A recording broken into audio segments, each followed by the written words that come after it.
இசை புயல் ஏஆர் ரகுமான் அவருடைய ஜாதகத்தான் பார்க்க போகிறோம். இந்த ஜாதகத்தில் அவருக்கு மேஷ லக்னம் காட்டப்பட்டிருக்கு.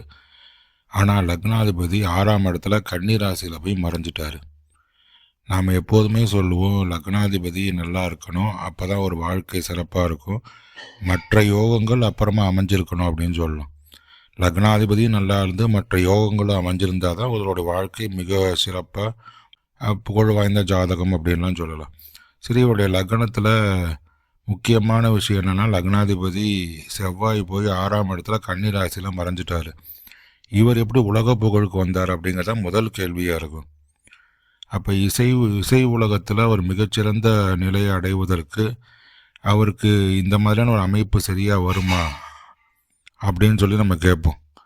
இங்கே ஒரு முக்கியமான விஷயத்தை கவனிக்கணும். லக்னத்தில் மேஷ லக்னத்திலே குரு அமர்ந்திருக்கார்.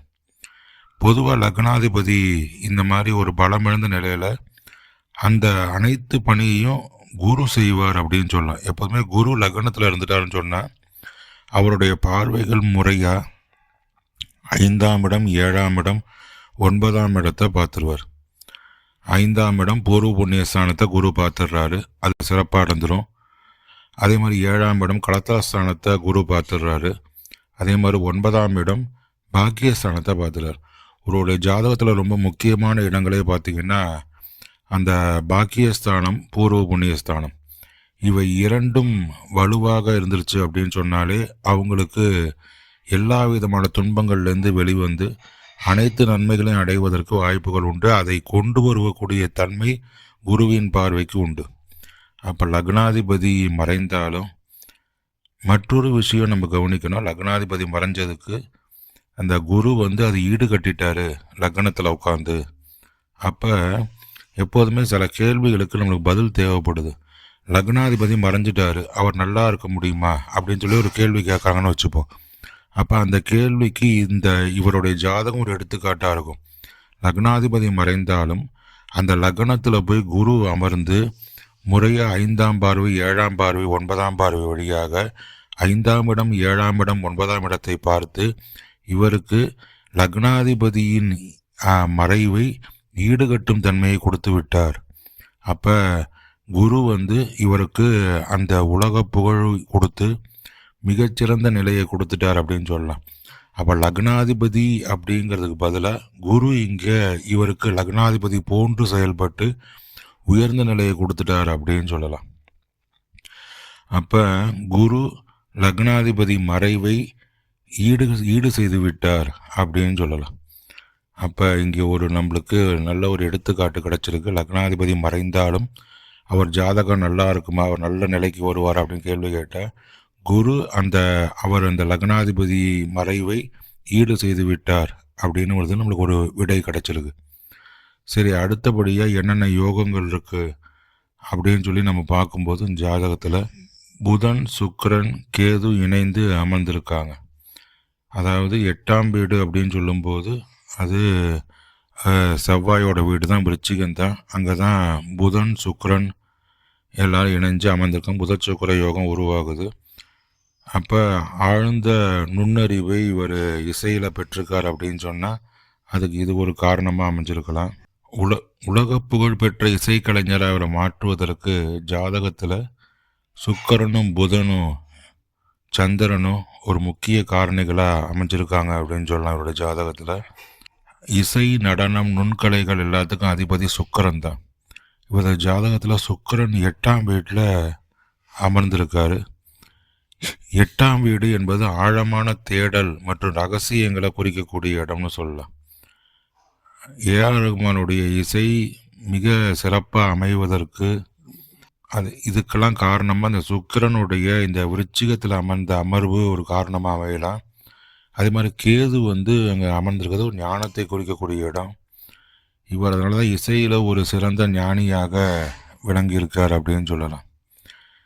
இசை என்பது வெறும் உணர்வு மட்டுமல்ல, அது கணக்கு அப்படின்னு சொல்கிறார், ரிதம் அப்படின்னு சொல்கிறாங்க. அந்த இடத்துல இப்போ புதனும் சேர்ந்து அமர்ந்திருப்பதனால நவீன தொழில்நுட்பம் அவர் அந்த இசையில் பயன்படுத்துவதற்கு இதுவும் ஒரு காரணமாக அமைஞ்சிருக்கு. அந்த நுண்ணறிவோடு கூடிய இசையை அவர் வழங்குவதற்கு இந்த புதன் சுக்கிரன் இணைவு விருச்சிகத்தில் அமைந்தது ஒரு மிகச்சிறப்பான காரணமாக நம்ம எடுத்துக்கலாம்.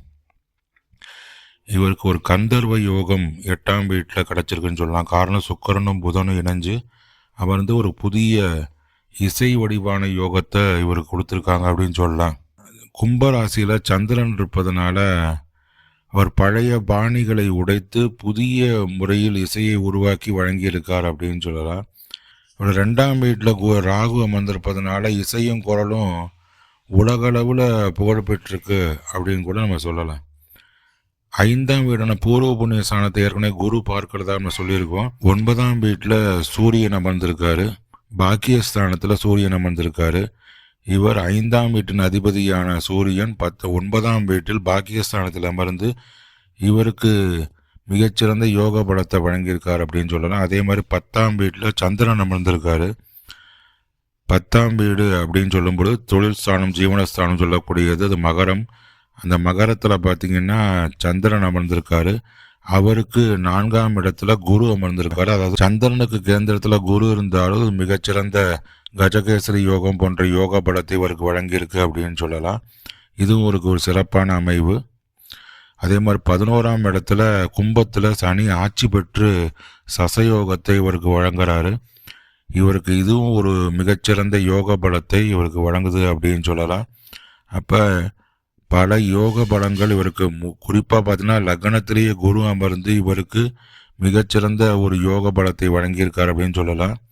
என்னதான் லக்னாதிபதி மறைந்தாலும் இவருக்கு லக்னத்தில் குரு அமர்ந்து அவருக்கு அதுக்கு நிகரான யோக பலங்களை, லக்னாதிபதிக்கு மறைவை ஈடுகட்டும் யோக பலங்களை அவர் வழங்கிட்டான்னு சொல்லலாம். அடுத்தபடியாக பார்த்தீங்கன்னா 8ஆம் வீட்டில் மறைவு ஸ்தானம் சொன்னால் கூட புதனும் சுக்கிரனும் சேர்ந்து இவருக்கு இசையில் மிக சிறப்பான நுண்ணறிவை வழங்கி அந்த நுண்ணறிவின் வாயிலாக உலக புகழை இவங்களுக்கு வழங்கியிருக்கான்னு சொல்லலாம். பாக்கியஸ்தானத்தில் சூரியன் அமர்ந்து அதுவும் ஒரு மிகச்சிறந்த பலத்தை கொடுத்துருக்கு அப்படின்னு சொல்லலாம். 10ஆம் வீடான ஜீவனஸ்தானத்தில் சந்திரன் அமர்ந்து சந்திரனுக்கு கேந்திரத்தில் குரு இருப்பது ஒரு மிகச்சிறந்த கஜகேசரி யோகம் போன்ற யோகத்தை வழங்கியிருக்கு. அதே மாதிரி சனி கும்பத்தில் ஆட்சி பெற்று அமர்ந்திருக்கார். அதுவும் மிகச்சிறந்த யோகம் சொல்லலாம். இப்படி பல யோக பலங்கள் கொண்ட ஏஆர் ரகுமான் அவர்கள் இசை உலகத்தில் மிகச்சிறந்த நிலை அடைஞ்சதுக்கு இதெல்லாம் ஒரு காரணமாக அமையுது அப்படின்னு சொல்லலாம். 6ஆம் இடத்துல செவ்வாய், அதாவது லக்னாதிபதி மறைந்தாலும் இவருக்கு குருவின் வாயிலாக அனைத்து நன்மைகளும் கிடைத்து மிகச்சிறந்த ஒரு நிலையை அடைஞ்சிருக்கார் அப்படின்னு சொல்லலாம். இது போன்ற சிறப்பான பதிவுகளுக்கு அன்னை அபிராமி அஸ்ட்ராலஜி சேனலை சப்ஸ்கிரைப் பண்ணுங்கள். நன்றி, வணக்கம்.